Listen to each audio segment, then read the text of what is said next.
한반도에도 버뮤다 삼각지대 못지않은 악마의 바닷길이 있었습니다. 그곳은 바로 충청남도 태안군 근흥면 마도해역. 이곳의 물길이 얼마나 세고 험난했으면 어려울 난 단일행, 난행량이라고 불리던 곳인데 하도 사고가 많이 나니까 제발 안전하게 좀 지나가라고 안행량이라고 이름을 바꿀 정도였어요. 조선 초기 60년의 기록만 살펴봐도 이곳에서 사라진 배가 200척에 달합니다. 정말 무시무시한 곳이죠. 아니, 왜 보물 이야기는 안 하고 자꾸 바다 이야기를 하나 싶으시죠? 사실 오늘 제가 소개할 보물이 아직 이 바다 속에 있거든요. 오늘의 보물은 바로 배입니다. 그것도 침몰한 배. 길이 12m, 너비 8.5m, 깊이 2.8m에 짐을 실어 나르던 고려시대 화물선인데 마도해역에서 발굴한 세 번째 배다 해서 마도 3호선이라 부릅니다. 3호. 그러면은 1, 2호가 있다는 얘기겠죠? 그런데 제가 왜 오늘 3호선을 이야기할까요? 그건 3호선이 조금 더 특별해서 그렇습니다.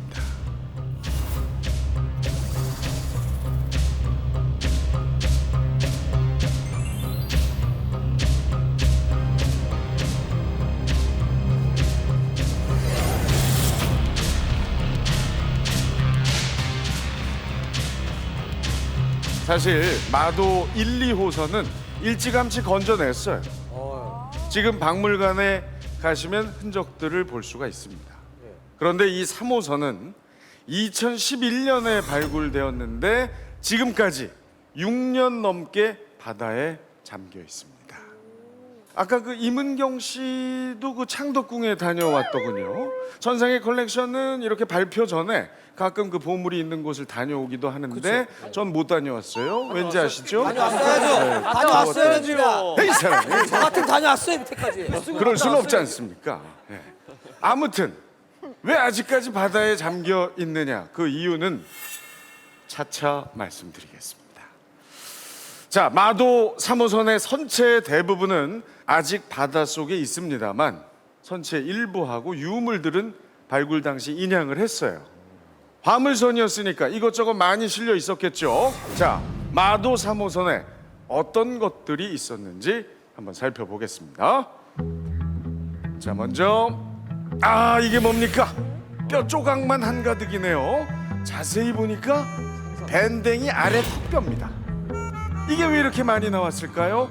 그렇죠, 바로 젓갈이에요. 밴댕이 젓갈이 실려 있었던 것 같습니다. 신기하긴 한데 조금 실망스럽죠? 네. 자, 다음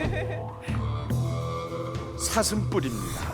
예나 지금이나 녹용은 역시 인기 품목이에요. 자, 그리고 이건 좀 특별해 보이는데요.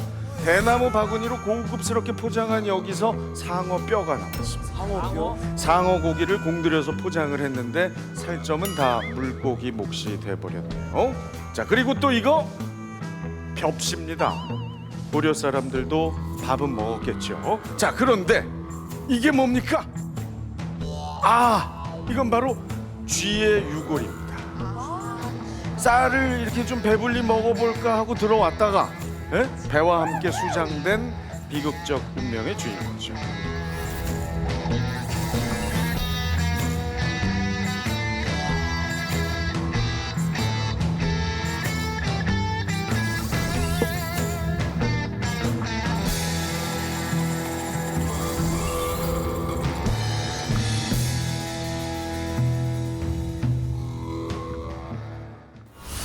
자, 밴댕이 젓갈, 녹용, 상어고기, 쌀에 쥐 유골.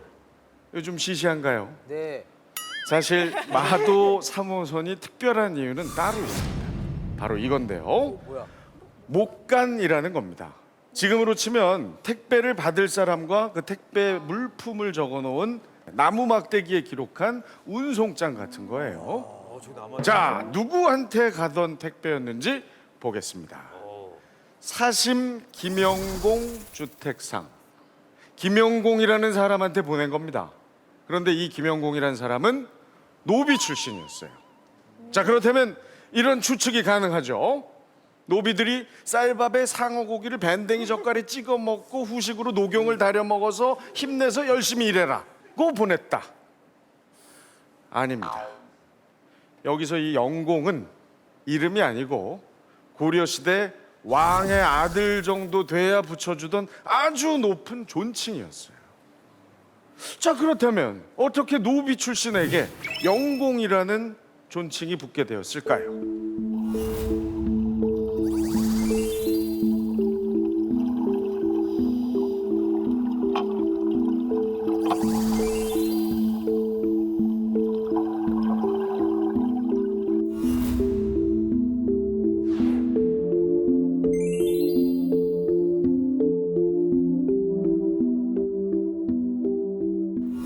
이 영공이라 불린 노비는 바로 김준이라는 사람인데요.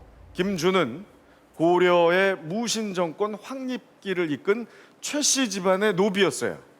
그런데 활을 정말 잘 쏘고 아주 영특했습니다. 무관으로 신분이 상승돼요. 하지만 김준은 거기서 멈추지 않고 자기가 주인으로 모시던 최씨 정권을 무너뜨리고 아유, 고려의 최고 권력자 자리까지 오르게 됩니다. 호랑이 새끼를 키웠네. 이 영공이라는 존칭이 붙을 정도로 엄청난 위세를 떨치게 된 것이죠.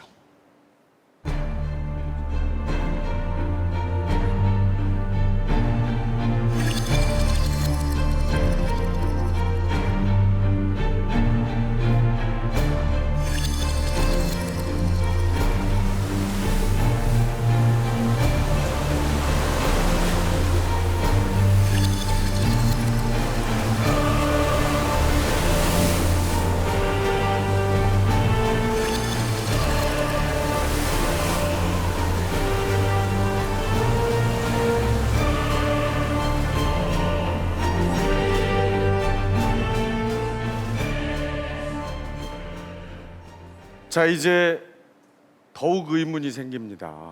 당시 고려 최고의 권력자에게 가던 배 안에서 고려 청자 조각 하나가 보이질 않아요. 혹시 수백 년의 세월에 다 쓸려 나가버린 걸까요? 마도 3호선에서 발굴된 총 35개의 목간과 여러 흔적들을 분석을 해보면 앞서 말씀드렸던 밴댕이 젓갈 외에 홍합, 전복 젓갈 등 수십 항아리의 각종 생선 젓갈이 있었음을 알 수 있습니다. 김준 어르신이 힘들었던 그 노비 시절의 아련한 기억 때문에 서민적인 입맛을 가지고 있어서 젓갈 마니아였던 걸까요? 역시 아닙니다. 고려 시대에는 젓갈이 아주 귀한 음식이었어요. 기본적으로 해산물이 귀했고요. 몽골의 침입으로 왕이 강화도로 피난을 가면서 귀족들이 소금 생산을 독점합니다. 소금 가격이 껑충 뛰어버려요. 귀한 생선과 조개에다가 값비싼 소금을 팍팍 친 젓갈을 수십 항아리씩, 그것도 수십 일 걸리는 뱃길을 통해서 집까지 배달시켜 먹을 수 있었던 것은 바로 김준이 왕의 버금가는 권력을 가지고 있었기 때문에 가능했던 것이죠.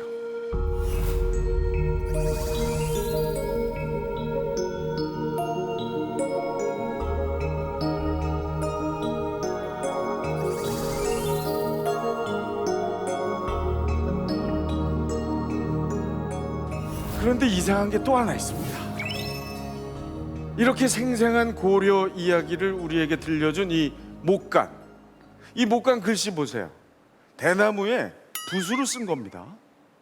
그리고 그 배에서 발견된 또 하나의 물건 중에 선원들이 여가 시간에 두었을 것으로 추정되는 장기 아래 저 글씨, 저 차, 저것도 붓으로 쓴 거예요. 아니, 바닷속에서 750년 동안 잠겨 있었는데 어떻게 저 붓글씨가 지워지지 않았을까요? 그리고 아까 말씀드렸던 밴댕이 뼈, 벽시도 마찬가지죠. 어떻게 썩지 않고 저렇게 남아 있었을까요? 비밀은 바로 마도 해역에 있습니다. 마도 3호선이 침몰한 후에 서해 바다 특유의 깊은 뻘에 뒤덮여 있었던 거예요. 예, 뻘이 이렇게 쌓이니까 안에서 진공 상태가 되는 덕분에 온전하게 보존이 될 수 있었던 거죠.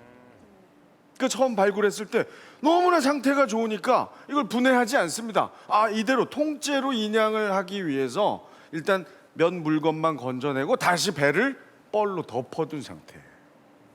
이것이 바로 제가 처음에 말씀드렸던 마도 3호선이 아직 바닷속에 잠겨있는 이유입니다. 고려시대 어느 날 한 척의 배가 여수를 출발했습니다. 목적지는 강화도 김영공의 집. 배에는 귀한 젓갈과 말린 생선, 녹용과 같은 곡물들로 가득했습니다. 선원들은 조약돌로 만든 장기를 두고 있었고 구석에선 쥐가 나다를 훔쳐먹고 있었어요. 당대 최고 권력자에게 향하던 화물선은 풍랑에 휩싸여 바다로 사라졌습니다. 그리고 750년이 지난 어느 날 다시 우리 눈앞에 모습을 드러냈습니다. 생생한 고려의 모습 그대로를 간직한 마도 3호선입니다. 감사합니다. 근데 왜 이렇게 유독 그 해역에서만 사고가 자주 벌어졌는지 그것도 좀 다시 궁금합니다. 그거는요, 그 마도 해역의 날씨랑 또 네. 자연 환경과 밀접한 관련이 있어요. 서해안에서는 유속이 가장 빠른 곳이고요. 또 밀물과 썰물의 차가 무척 큽니다. 그리고 해안선이 아주 복잡한 곳이어서 항해하기가 정말 위험했다고 하고요. 또 기온의 차가 큰 봄이랑 또 여름 같은 경우에는 바다에 안개까지 짙게 끼어 있으니까 지금같이 일기예보가 없었던 시절에는 정말 위험한 곳이었죠. 와, 지금까지 들었던 이야기 중에 가장 기상캐스터 같았어요. 네. 맞군요, 기상캐스터가. 그렇게 배들이 많이 침몰을 했다고 하는데 왜 꼭 그 앞을 지나가는 건가요? 그렇지. 예, 다른 데로 가면 되고. 육지에는 산악 지역이 70%이기 때문에 산지로 다 곡식으로 걷어들이는데 그 많은 세금을 산으로 다 이동을 한다는 거는 사실상 불가능하고요. 13세기밖에 안 되는데 이때면은 원거리 항해가 안 될 때예요. 나침반이라던가 아니면은 뭐 조류를 읽는 능력이라던가 이런 것이 안 되기 때문에 거의 뭐 해류를 잘못하면 아주 먼 곳까지 가서 정말 다른 나라로 표류를 할 수 있기 때문에 눈으로 육지를 보면서 가야 되는 때예요. 특히 저 지역에 난파선이 많은 이유 중에서 하나는요. 예성강 하류에 경란도라는 섬이 있었어요. 여기가 이제 국제무역항, 그 당시에 국제무역항이 있었던 곳이죠. 경상도 전라도 쪽에서 저런 조세나 곡물 배가 올라갈 때는 중간 기착점이 필요했는데 그 당시 중간 기착점이 마도였다고 제가 알고 있어요. 예. 사실 이제 고려하고 조선 왕실도 이 마도 해역 사고가 아주 큰 골칫거리입니다. 자꾸 이렇게 빠지고 막 없어지고 그러니까 나라 곳간이 비잖아요. 그래서 사실은 노력을 했어요. 그게 바로 운하 사업인데 태안반도 길목을 가로지르는 7km의 운하를 파는 걸 시도합니다. 고려 인종 12년부터 조선 현종 10년까지 무려 535년간 이걸 파려고 노력을 했는데 매번 실패하는 거예요. 이게 왜 그러냐면 화강 안반 지역이라 지금 기술로도 힘들 텐데 당시 기술로는 지금도 그 흔적이 있어요. 파다만 굴포 운하 흔적이 있어요.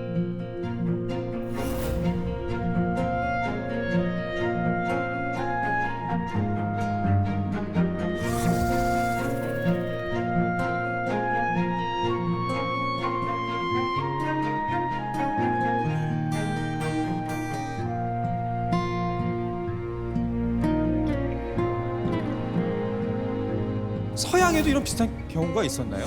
네, 20세기 초에 러시아 가는 배가 있었어요. 이제 니콜라이 2세가 일본과 정쟁을 하려고 보낸 배였는데, 네, 이제는 그 정쟁에 쳤어요, 러시아가. 그래서 그 배가 침몰한 게 아니라 침몰시킨 거예요, 일부러. 일부러 침몰을 시켰다고요. 일부러 네. 뺏기기 근데 싫어서. 거기서는 이제 군 자금이 지금은 추산되는 금액이지만 거의 150조 원 정도 된다고 합니다. 가라앉은 네. 군자금이요. 근데 이제 난파선에서 발견된 보물들을 이제 말씀을 하시니까 제가 생각나는 것들이 있는데요. 그리스와 로마 그리고 크레타 그 해역 주변에서 다이버들이 1900년대 초반에 이제 계속 잠수를 했는데 거기서 굉장히 희귀한 청동 그리스 조각상들, 특히 유명한 것들이 이제 아르테미시온의 기수, 아르테미시온의 포세이돈, 이제 이런 굉장히 유명한 청동 조각상들이 나왔어요. 그래서 그 당시에 금속 주조 기술, 양식 등을 발견한, 그러니까 알 수 있는 굉장히 중요한 자료가 됐던 것들이죠. 노비였다고 했잖아요. 화를 뭐 얼마나 잘 쐈길래 그래서 신분 상승까지 됐는지 엄청 잘 쌌다고. 이해가 바로 되네요. 예, 되죠. 그래서 이제 무신으로 인정이 됐고 고려 시대에 어떻게 노비가 최고 집권자까지 올라갔지라고 생각하실 수 있는데요. 고려 시대 무신 집권기면 이게 충분히 가능합니다. 밑에 사람이 윗사람을 한 번 치는 하극상을 한 번 목격을 하게 되면 사실 저게 되네라고 하는 걸 목격한 사람들은 계속 하게 되잖아요. 그렇죠. 사실 김준도 최후는 안 좋았던 게 자신도 믿었던 자신의 양아들이었던 이면한테 나중에 이제 최후를 맞게 됩니다. 돌고 도는군요. 예, 또 그 이면 씨도 그 양아들한테 당했나요? 양아들을 안 뒀대요. 그래서 안 됐대. 예. 잘 배웠네. 그렇게 아빠한테. 그렇게 대단한 사람이었던 김준에게 가는 배였는데 꽤나 소소하고 일상 용품들이 많이 그러니까요. 들어있었던 것 아까 같아요. 진짜 보물섬인 줄 알고 와 발견했는데 막 젓갈 나오고 그러니까요. 쥐뼈가 나오고. 뼈 나오고 네. 예? 그때는 정말 귀한 물건이었고 아까 이제 몇 가지만 말씀드렸는데 홍합, 전복, 뭐 밴댕이 그 외에도 청어, 전어, 조기도 발견이 됐다고 합니다. 아, 전어가 발견됐다는 것은 그렇다면 저 침몰 시기를 알 수가 있겠군요. 가을 전어. 가을이구나. 저는 이 상황을 좀 보충을 해드리고 싶은 게요. 이게 비상사태였어요. 이 상황이 정말 내가 먹고 싶은 거를 구해서 먹을 수 있는 상황이 아니라 오랜 시간 동안 강화도에서 몽골과 전쟁을 치르고 난 직후였고요. 엄청난 권력자였기 때문에 이런 아주 귀한 것들을 그런 상황 속에서도 택배를 시킨 거였던 거예요. 택배 시킨 거야? 네. 택배 시켰는데 택배 아저씨가 중간에 사라진 거야? 안 와. 또 하나의 그 재밌는 물건이 발견됐는데 빛이 두 종류가 또 나왔습니다. 참빛이다. 예, 얼개빛과 참빛. 예, 그 당시 선원들이 헤어스타일에 신경을 많이 썼다. 예, 내지는 보름 이상 항해를 해야 되잖아요. 위생, 예? 뭐 이라든가 이런 걸 털어내면서 갔구나. 이런 걸 짐작할 수 있죠. 우리가 현재 살고 있는 지금도 언젠가는 과거의 역사가 되겠죠. 과연 그때 우리는 어떤 모습으로 기억될까 하는 생각을 하게 되는 보물이었습니다. 역사가 미처 기록하지 못하고 잃어버린 이야기가 750여 년을 잠들어 있다가 나타났습니다. 고려 청자 한 점, 금부치 하나 발견할 수는 없었지만 750년 전 그날의 역사를 고스란히 간직한 마도 3호선이야말로 진정한 의미의 보물선이 아닐까 싶습니다. 감사합니다.